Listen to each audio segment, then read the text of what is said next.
Okay, can you a recall of what we had done in the last class, students?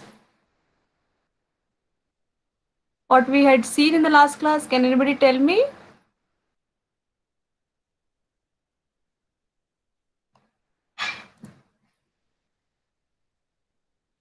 Can anybody tell me what we had dealt in the last class, student? Properties of algorithm. Okay, properties of algorithm. Very good. Before to that, Fun- Ma'am, formal definition of algorithm. yes. So we had seen the formal definitions of the algorithm and informal definition too, followed with the properties of the algorithm, followed with I had given you one flow chart explaining the fundamentals of algorithm problem solving. So an example with an assignment. Okay. So just to recall, can anybody name the properties of the algorithm quickly? Just naming. Just naming. Ma'am, definiteness, Yes. finiteness, effectiveness, Input, input and output. output. Output. Okay. And we also seen the formal definition of algorithm. Can just anybody tell me the keywords in the formal definition for every Input, legitimate input? What is an algorithm? problem, algorithm, computer Legitimate output. data Okay, required. so an algorithm is an unambiguous, you should tell, unambiguous sequence of instruction, which for every legitimate input or valid input, I get the required output in what? In Finite amount of amount time. of time. Yes. Okay. So today's class, I am dealing only with one concept, that is fundamentals of algorithm problem solving. We already seen this thing. So you can see, as I told you, algorithms are not a solution to our problem, but then they are the way we can, or they are the ones which specify how a problem can be solved. Okay. So whenever you want to write an algorithm, you have to do a few things compulsorily, and that is what we are doing it here. First, we have to understand the problem, decide on three parameters. Can you all see my screen, students? Yes, ma'am. Can you all see the screen? Yes, ma'am. Is there any break in my voice, or you can hear me?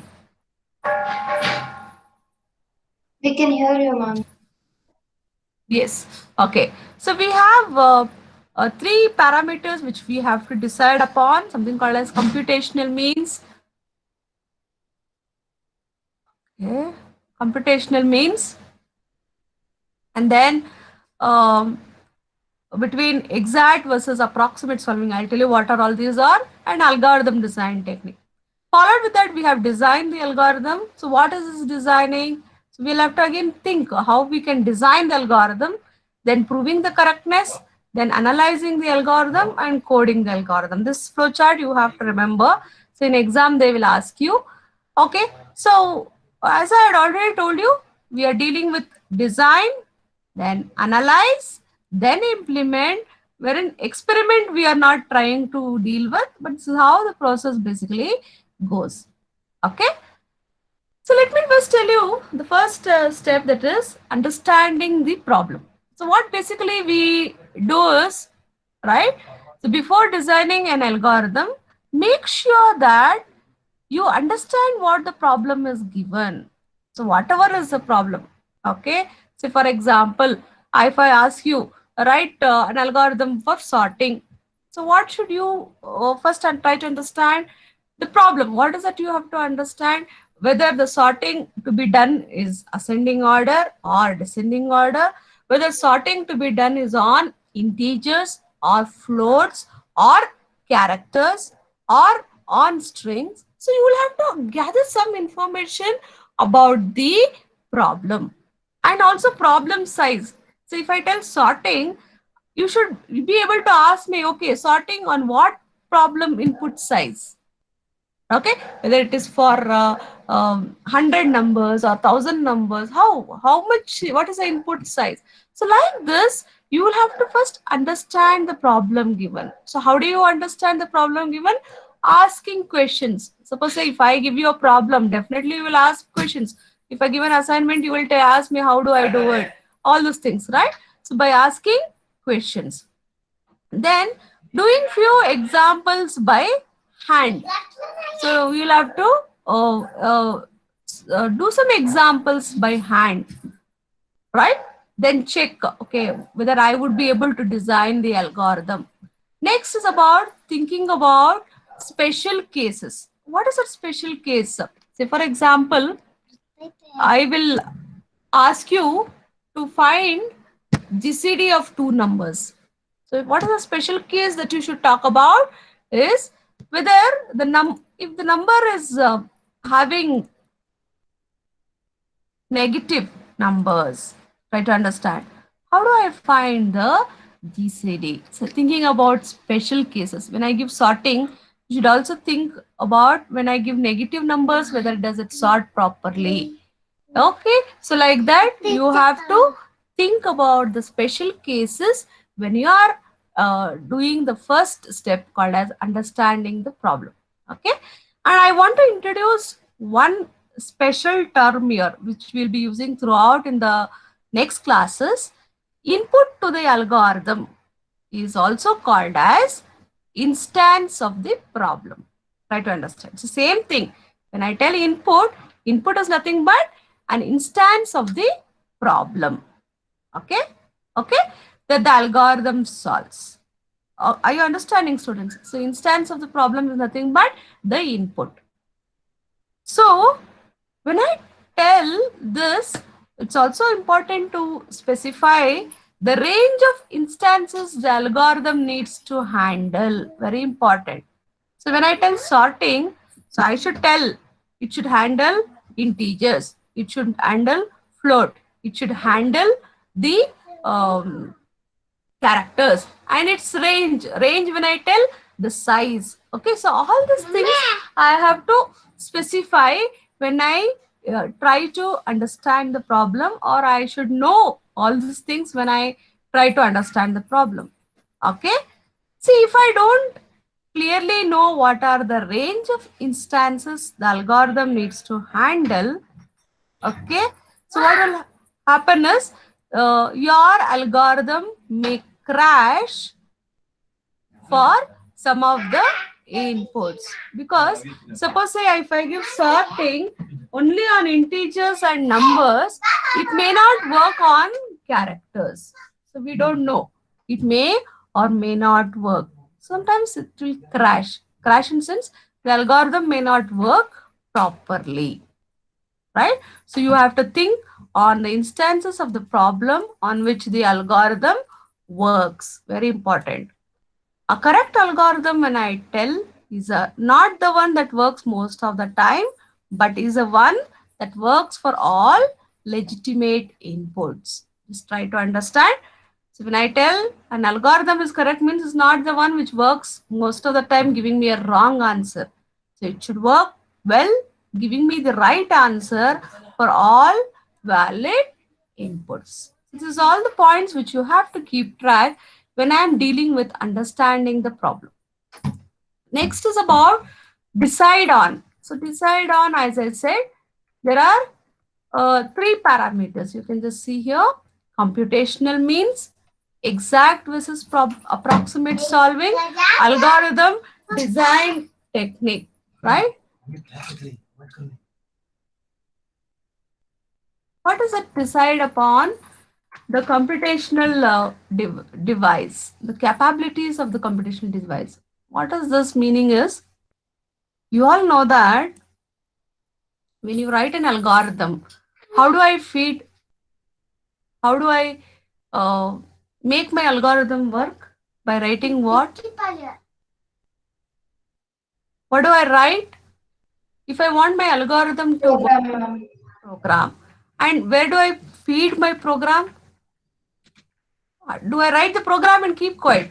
Do I write on the sheets and keep quiet? What do I do? What do I do? Execute, ma'am. Okay, execute on where? Execute on where? Which I use some machine. No, what is that machine? System. Okay, computer. I use computer. Do you all agree with that? Yes or no? Okay, so I use a computer. So, depending upon my computational device, that's what it means. I should decide what is my computational device. Can you see?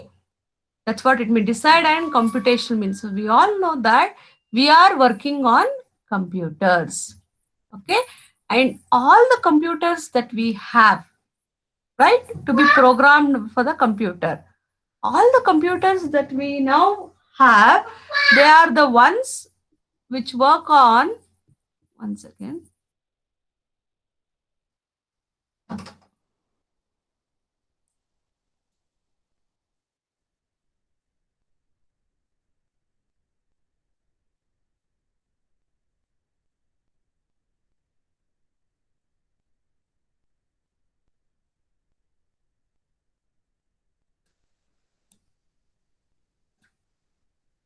Okay. So, can you hear me, students?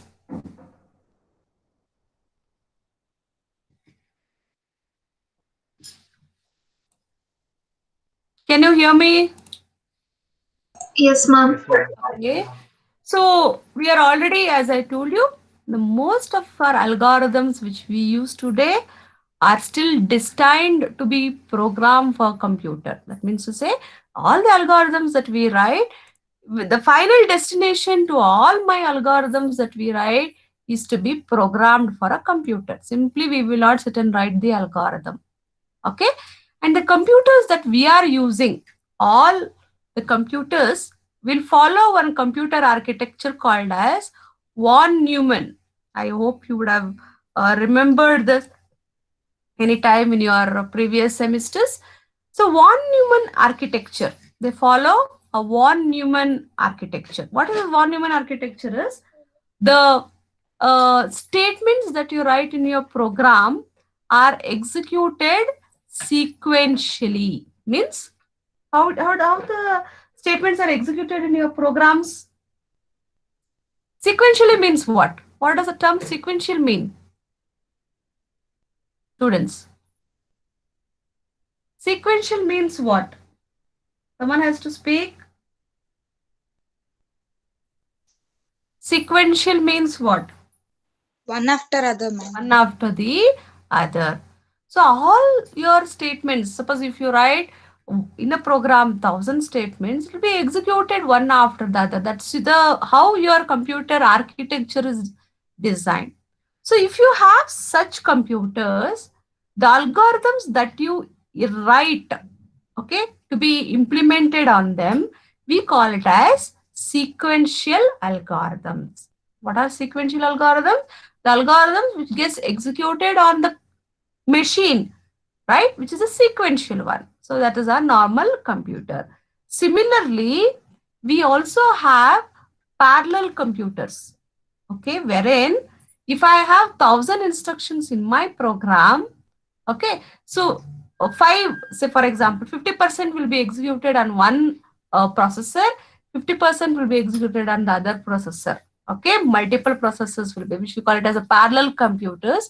If you have parallel computers, I should design what algorithms? Parallel algorithms. So, based on my computational device, I will decide whether I should write which algorithm, ma? Which algorithm can I'll write? Sequential or what algorithm? Parallel algorithm. Parallel algorithms. So you need not have to scratch much, ma'am. How do I write sequential? How do I parallel? Don't worry about it. So in our case, we write only sequential ones only. But there are two kinds of algorithms. based on the machines available. One is sequential, the other one is parallel. Just remember that. Okay. So when do we use parallel? Basically, suppose I think you are very much familiarized now. We have machine learning algorithms which work on large data set, isn't it? So when we have complex algorithms, okay, so basically we concentrate on a machine with high speed and more memory. I will concentrate on such kinds of machines if you have complex algorithms. And I will also concentrate on machine with high speed and more memory when my time is playing a very important role. Suppose, for example, you can say check in scientific applications, say for NASA, ISRO, right?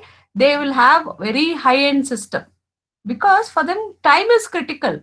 They are launching a satellite, they cannot keep our systems what we have and sit. Their RAM, their speed, processor speed, everything will be more. Memory will be more because they'll capture the image from various planets to Earth. Means memory has to be more, speed should be more, and all those things. Okay, so based on your applications, you will choose a machine. That's left to your decision. So you should decide. Okay, for me, normal computer is fine like that. Next is about deciding on appropriate data structures. Actually, algorithms, we may not specify which data structure I use, but preferably you should specify how to represent the inputs. Obviously, right? See, if I am asking you sorting, what is the input that I give? It is um, a collection of input. So how do I store the collection of input? Which data structure will I use? How do I store n numbers, ma?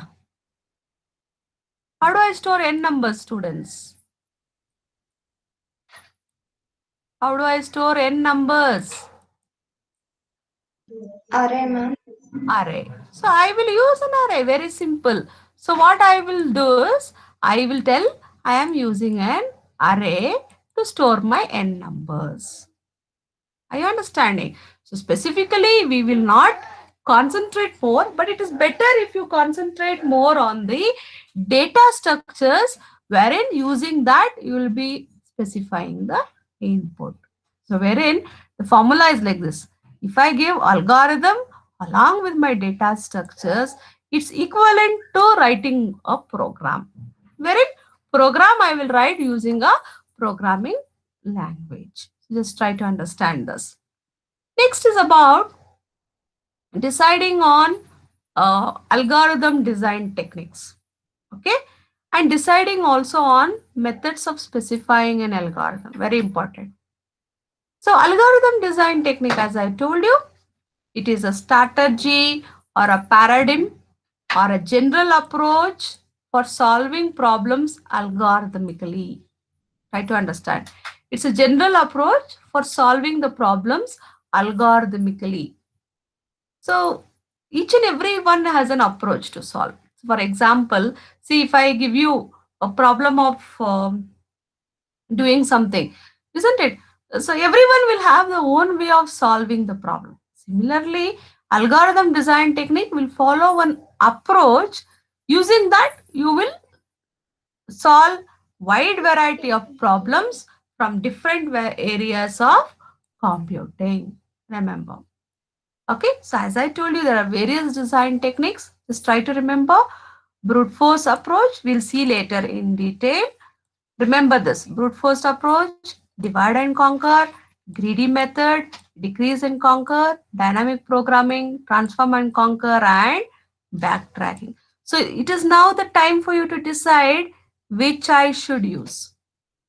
Okay, and remember each design technique is applicable only to a set of problems. For example, if I go for divide and conquer is applicable only for sorting and searching most of the time. Okay. If I go for greedy method is applicable basically for graph oriented problems. Greedy method, transform and conquer. So like that, the techniques are designated to solve a kind of a problem. If you know which problem this method or this technique can solve, easily you can choose. Are you understanding? Try to understand. Okay. So you should decide upon the algorithm design technique too. And next is methods of specifying an algorithm. When I talk about algorithm specification, you can use normal natural language. So what I wrote previous in the example, step 1, step 2, it is a natural language. Which language did I use? Which natural language I used? Did I use Kannada there? Which natural language did I use in the previous example, students? Which natural language we used? In the last class example, which language did we use? In your English. English. So I will use normal English language. But sometimes English language may also lead to some ambiguity problem sometimes. So what they decided is, let us not go for natural language. They decided for going for another two options. One is a pseudocode, other one is a flowchart. Okay. Can anybody tell me what is a flowchart? I think you have already seen a flowchart. What is a flowchart? What is a flowchart? How do you write a flowchart? What all is used in flowchart? Students.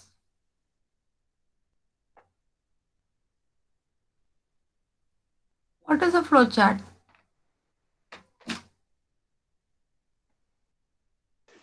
Ma'am, it is a pictorial representation. Okay.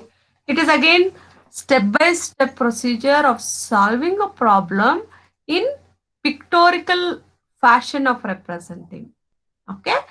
Again, they found that flowchart is also kind of a problem. I think if you can find that writing flowchart for a huge problem, a large problem is slightly difficult. Then what they thought is, let us not go for flowchart. We'll go for something called as a pseudocode. So what is a pseudocode? Very simple. It is a mix of natural and programming language.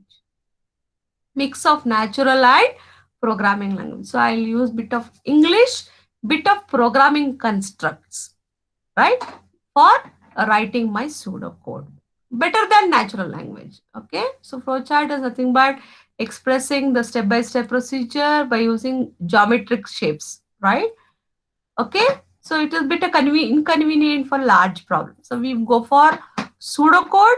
What is a pseudocode? As I told you, it is a mixture of natural language and programming language constructs, not the entire the way you write a program. Programming language constructs, when I tell, using if statement, using for statement, like that. Okay. But whatever is it, finally your algorithm has to be converted to one computer program, which is written in a particular computer language. Right? That's there. So I can also tell program is also one way of specifying the algorithm. So if you find that why should I write algorithm directly, you can write program. That's fine. No problem. But the different ways. So you should decide, should I write using natural language or pseudocode or flowchart, or can I go directly writing a program? It's based on your interest. Okay. Next is to decide upon exact and approximate problem solving. Very simple. If you want to have exact result, go for an exact algorithm. Suppose say, if I ask you, find addition of two numbers, write an algorithm to find addition of two numbers. Do you give me exact result or approximate result? Addition of two numbers gives me exact result or approximate result? Students, can you hear me? Addition of two numbers gives me exact result or approximate result? Exact. Exact. So when I give 2 plus 5, if I give, it will give me 7. It is not giving me any approximate result. Say for example, I'll give you one more problem of choosing um, root of square root of 2. What is it? Exact or approximate? Exact. Approximate. Approximate. So when I give 2, you will, some may give me root of 2 is how much? 1 point? 1.4? 1.41, huh? Yes. Some may give me 1.41. Some will give me 1.412. I'm just giving you an example. Some may give me 1.4, only 1.4, something like that. So all of you might give me different results, but which are approximate one. So you should decide whether your algorithm is an exact algorithm or your algorithm is an approximation algorithm. So if you want exact result, go for exact. Approximate, go for approximation. Okay. So you can just see examples of exact algorithms would be, as I said, okay, addition of two numbers is actually an approximation algorithm. This is example of approximation anyways. Okay, this is example of approximation. Solving non-linear equations sometimes also becomes the approximation algorithm. Okay, try to understand this. Is that clear, students? Hope you are getting.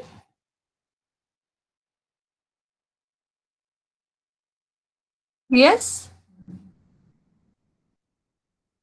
Okay. So I told you about understanding the problem, deciding upon the computational means, exact versus approximate solving, and algorithm design technique. Once you decide upon this, your next task of job is to design the algorithm. So as I told you, designing the algorithm, what are the different ways of designing the algorithm? What all you will write, students? What all you will write? How do you design the algorithm? What are the different ways of designing the algorithm?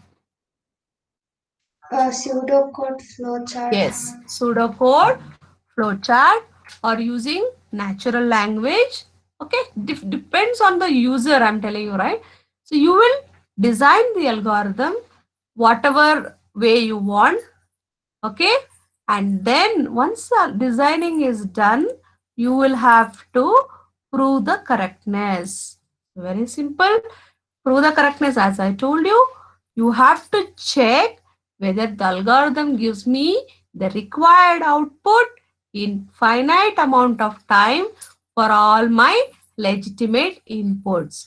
That means to say, you would have decided here, right? You would have decided here what are the instances you are working about. So what are the data structures that you are using. So all this will play a role here to find the correctness of the algorithm. Okay. Once you find, okay, my algorithm is correct, it's working fine, no problem. You have to analyze the algorithm. So what are the two different parameters for analyzing the algorithm, students? What are the Memory and time. and time. So check out whether it is time efficient and space. And now again, you might ask me, ma'am, how do we check? That's another part of your, uh, the next part of your class. Okay, next class we'll see how time and efficiency to be calculated. Once you find, yes, my algorithm is good, efficient in terms of time, space, then we will code the algorithm. Now just tell me, before coding the algorithm, what all should I think about? Coding means what? I should have what? I should have what? Coding. Language, ma'am. Yes, programming language. So I should now again think which programming language should I use? Yes, right? So which is better? Should I use normal one or a bit higher end version of programming language? Okay, based on that, we will decide about the programming language. Once you decide about the programming language, you will write the program. Obviously. After writing program, what should you do? Just leave it as it is. We have to compile it and execute it. You execute, then after execution, leave it as it is. How many times will you execute? Only once, ma'am. Only once. Only once will it give you the clarity that it works on all the legitimate inputs, all possible cases. No, ma'am. We'll execute many times. Yes. So you have to undergo one process called as testing. So we give the name as testing. Okay, that is not executing many times, but anyways, technical term here, the same thing. This technical term we call it as testing. So what does it mean? You have to test whether your program works for all legitimate input for all possible cases in the right way. Yes, then once testing is also fine, you're done with it, then you have to undergo one more process called as documentation. Can anybody guess why documentation is required here? Documentation. Document it. Why do we document? Ma'am, for future reference.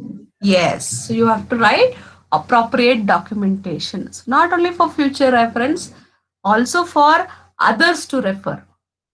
Yes, see, usually you can see there are some codes which you get dumped in your Google. You get some codes, right? Some of the codes. So you can see that there's some documentation there. So he will tell what is used, how does it work. Okay, so a small documentation to be kept wherein it can be used by you for future reference or for some others to refer the same and come up with some other new ways. Hope you are getting. Yes, students? Yes or no? Yes. Okay. Now, any doubts? We'll end the class. Any doubts? Any doubts? No, ma'am. No. Okay. Now just tell me. If you don't have doubts, you can give me the answer. Decide upon the second step. Computational means what? What does computational mean here? What does it mean? You decide on simpler. The type of computer we're using, ma'am. For Yes. sequential execution or parallel. Sequential or parallel. So what if it is, if you are using sequential machine, we will we need to create what? Sequential machine means we should create what? Sequential algorithm. Algorithms. If you are using parallel machine, you should create what? Parallel algorithms. Yes. Okay. Then exact versus approximate solving. So I should decide upon this factor. Means what? When should I decide or how do I decide? For exact result, we'll use exact algorithm. So you should decide, should I write exact algorithm or should I write approximate algorithm? For exact result, go for exact. Approximate, go for approximate. Okay. Next, decide upon algorithm design technique. You should decide upon the technique that is used for solving the algorithm. So what are the different techniques that you know? Natural language, pseudocode, and flowchart. No. Algorithm design technique. Design techniques. That is Divide and conquer. yes, divide and conquer, brute force approach, decrease and conquer. Yes, the other ways, the other problem statement. Okay. And what should you? One more is missing here. I think fourth one. What should you decide upon? I told you one more thing. Data structures. Data structures.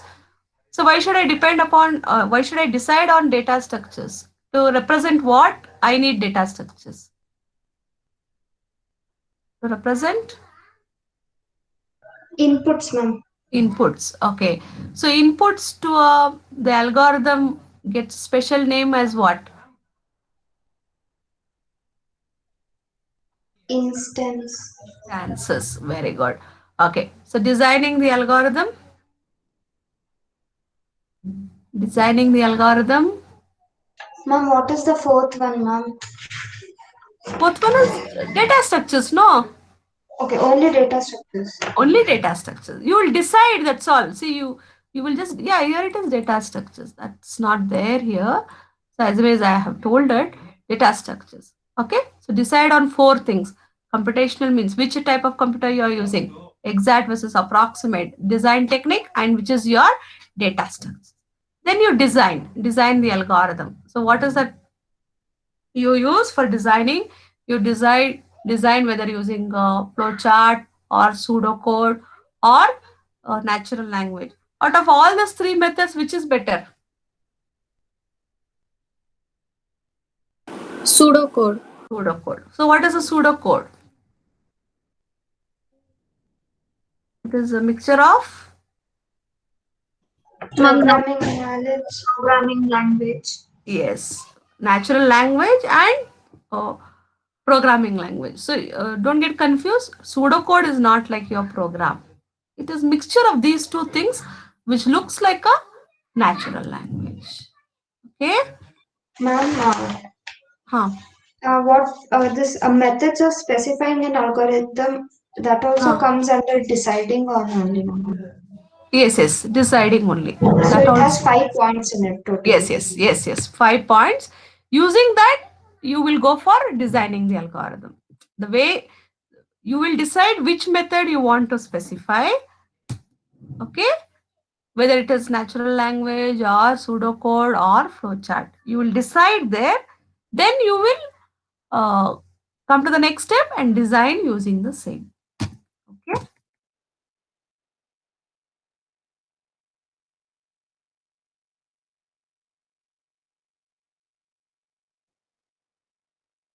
Then after designing, what do we do?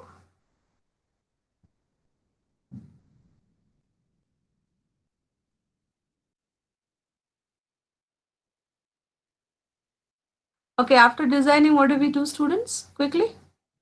Prove the correctness. Prove the correctness. Check whether it works works correctly for all legitimate inputs. Once proving is done, you will have to analyze with respect how it is efficient with respect to time and space, and then code the algorithm.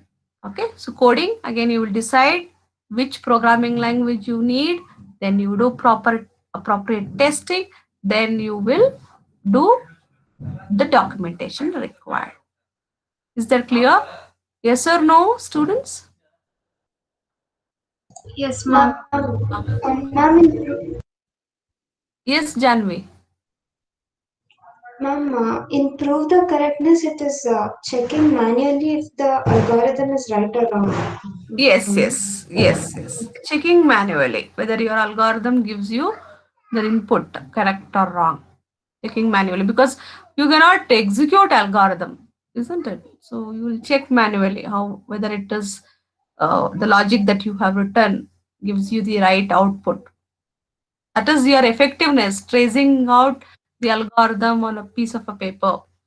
Okay, check whether it works or not. See, it might sound a bit what do you tell uh, uneasy because we cannot check the algorithm and sit for huge algorithm. You cannot sit and trace, but logic you can check, right? You can think for how whether the logic work fine. Will I get the required output? Okay, partially you might check for the correctness, not completely at times when the algorithm is huge. Okay, any other doubt? Any other doubt, students?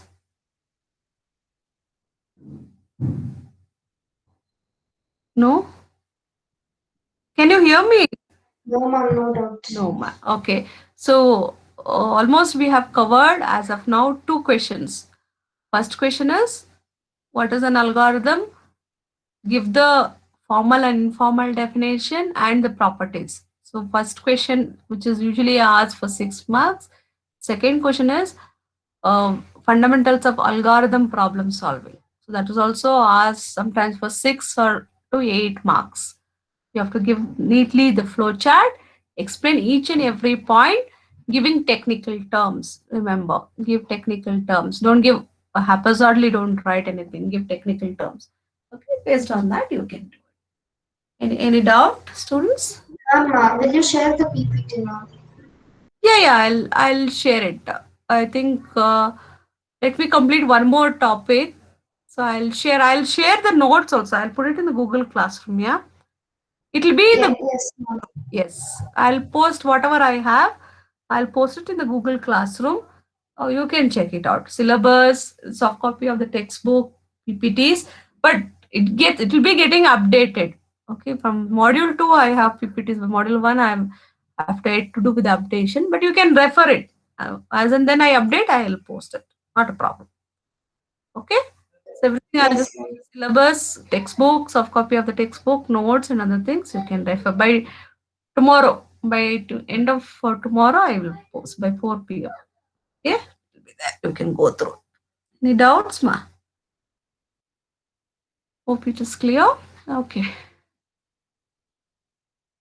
Any doubts you can ask me, or otherwise you can end the class. Kindly go through it. Try to recall the. I want the assignment to be showcased in the next class. So scan and keep so that you can show it to me. Presenting to be done. Yeah. Any doubts you can ask me, otherwise you can quit the meeting.